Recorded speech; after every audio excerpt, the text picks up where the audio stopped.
Ako muna. Okay. Caring, passionate, lovable. Very gentle, very organized, and workaholic. Yeah. Feeling ko yung bench. Yeah, me too. Yung bench. The bench scene. We can't tell what the scene is about, but makikita nila yun. Yung sa nasa bench kaming nasa dalawa. Bench and overlooking. Yeah. Yes. Okay. Who would you let go? Who would I let go? Who would you let go? Dapat di ko pa na-let go?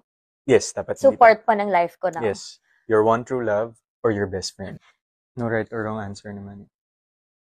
Parang di ko kaya. Hindi ko kaya pumili. I'm sorry. Ang corny ng sagot ko. Yeah, pero ikaw ba meron? pero- Magpapaliin ka.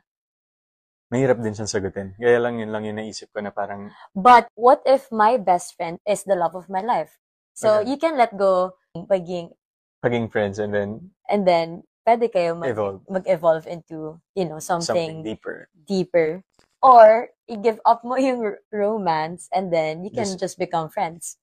Yeah. Yun. Ganun. Pero mahirap siyang sagutin talaga. Pero mahirap siya. Anong pipiliin niya?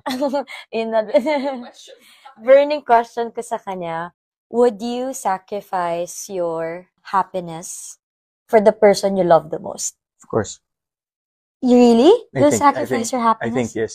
Kasi kagaya yung sabi ko sa'yo dati, di ba? Parang for me, love is sacrifice. Okay. And I think, of course, syempre we're now at an era naman talaga na people are encouraged to love themselves, di ba? Parang Yes. medyo old school lang kasi ako. So, syempre ako, I really value happiness of other people. More than your happiness. More than mine. But how about your happiness? When I see them happy, I'm happy. So you're willing to sacrifice that kasi makukuha mo din yung happiness when you Yes, see them. pag masaya sila. Second na lang ako. Doon na lang. To follow na lang. Grabe siya talaga. That's my question. Yeah.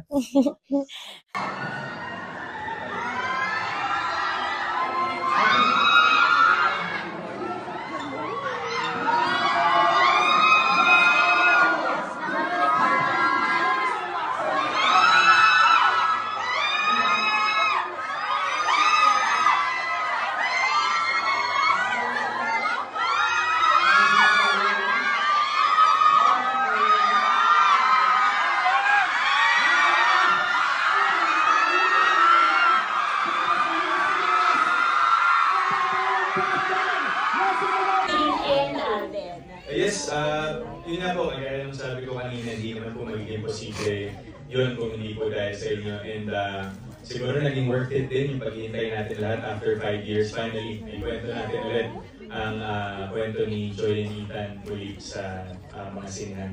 And maraming salamat po. Pinapatunayan lang talaga nito na tuloy-tuloy ang pag-ayakong at pag-prosper ng Philippine cinema. So here's to more. Sana po hindi ito yung last film na supportahan natin ng ganito. Sana yung mga susunod pa na gawang Pinoy na pelikula supportahan din po natin. So thank you so much po for making it possible.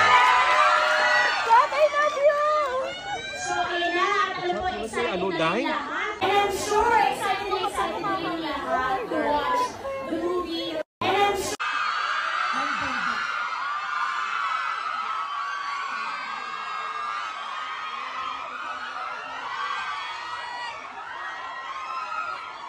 Alright, quick message of course sa ating mga fan. Yan, hello po. Thank you so much for coming today.